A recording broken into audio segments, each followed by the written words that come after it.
নমস্কাৰ বন্ধুসকল, আশা কৰিছোঁ সকলোৱে ভালে আছে। এজন ট্ৰাইবেল হিচাপে বা সোণোৱাল কছাৰী সচেতন যুৱক হিচাপে খুব দুখ প্ৰকাশ কৰিছোঁ বা খুব দুখ অনুভৱ কৰিছোঁ, যিখন চৰকাৰে জাতি মাটি ভেটিৰ কথা কৈ শাসনত বহিছিলে, সেইখন চৰকাৰৰ নেতা বিধায়কসকলে বাৰম্বাৰ জনগোষ্ঠীয় লোকসকলৰ সেই খালী মাটিৰ ওপৰত চকু দি আছে বা সেই বেল্ট এণ্ড ব্লকৰ মাটিবোৰতে বাৰম্বাৰ চকু দি আছে। উমৰাংচুত আপোনালোকে 9,000 বিঘা উমৰাংচুত আপোনালোকে 9,000 বিঘা মাটি অলৰেডি আপোনালোকে দি দিলে। তাৰপিছত কাৰ্বি আংলঙততো আপোনালোকে প্ৰচেষ্টা চলাই আছে। তাৰ উপৰিও বাগবাৰী কোকৰাঝাৰ বাগবাৰীত আপোনালোকে 3,600 বিঘা মাটি দিবলৈ আদানীক দিবলৈ ওলাই আছে। আপোনালোকে মাটি দিয়ক, তাত আমাৰ ক'ব লগা একো নাই। উন্নয়ন লাগিব, আকৌ কৈছোঁ, 100 বাৰ কৈছোঁ, উন্নয়ন লাগিব, প্ৰয়োজন বা উন্নয়ন আমাক লাগিবই।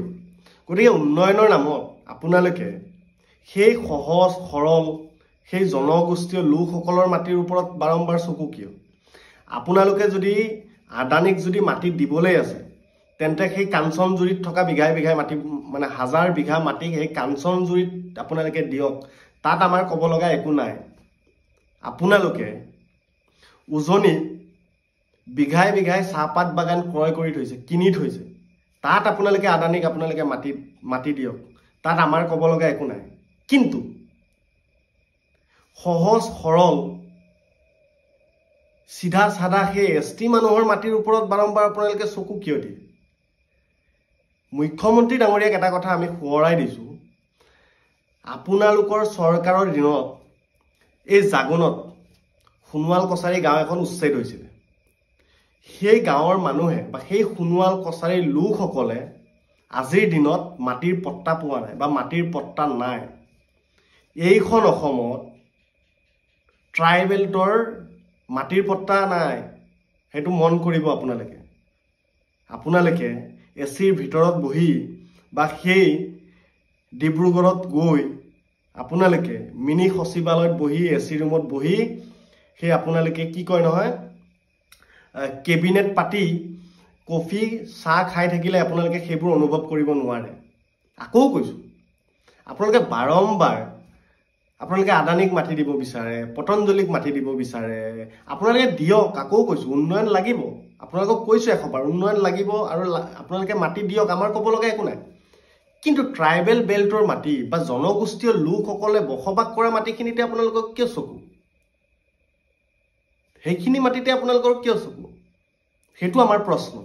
আকৌ কৈছোঁ, যিসকল জনগোষ্ঠীয় নেতা আছে বা জনগোষ্ঠীয় আমাৰ অসমত যিসকল জনগোষ্ঠীয় নেতা আছে, সেইসকলে কিন্তু এতিয়া মন দিবলগীয়া সময় হ'ল বা আপোনালোকে এইবোৰ কথা আপোনালোকে গুৰুত্ব দিব লগা হ'ল বা এতিয়া সময় সমাগত, আপোনালোকে এইবোৰ কথা চিন্তা কৰিব লগা হ'ল বা চিন্তা কৰিব লগা সময় আহি পৰিল। নহ'লে এইখন অসমত অসমীয়াই কিন্তু এদিন ভগনীয়া হ'ব লাগিব।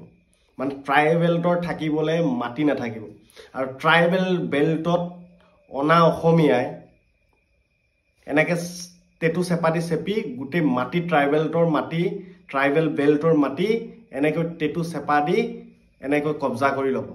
সেইকাৰণে জনগোষ্ঠীয় যিসকল নেতৃবৃন্দ আছে, সেইসকলক মই আপোনালোকক অনুৰোধ জনাইছোঁ, এতিয়াই যদি আপোনালোকে মাত নামাতে বা এতিয়াই যদি আপোনালোকে প্ৰতিবাদ নকৰে, তেন্তে আগন্তুক দিনত, ভৱিষ্যতৰ দিনততো নকওঁৱেই, নেক্সট প্ৰজন্মৰ, আহিব লগা প্ৰজন্মৰ কিন্তু সেই দিনবোৰ খুব ভয়াৱহ হ'ব। আপোনালোকে গুৱাহাটী বেলতলাত কিবা প্ৰতিষ্ঠান পাতিব গৈ আছে, আপোনালোকৰ চাংচাৰিতে 1000 বিঘা মাটি আছে, আপোনালোকে তাত নলয় কিয়? বেলতলা নিচিনা জেগাত সেই কিছুমান অসমীয়া মানুহৰ মাটি আপোনালোকে বহিৰাগ দিবলৈ চেষ্টা কৰিছে। আকৌ কৈছোঁ, আপোনালোকে মাটি দি থাকক, উন্নয়ন লাগিব, তাত ক'বলৈ একো নাযাওঁ। কিন্তু এটা কথা ঠিক, উন্নয়নৰ নামত ট্ৰাইবেল বেল্টৰ মাটি বা ট্ৰাইবেল বা জনগোষ্ঠীয় লোকসকলৰ মাটি আপোনালোকে বাৰম্বাৰ চকু দি নাথাকিব।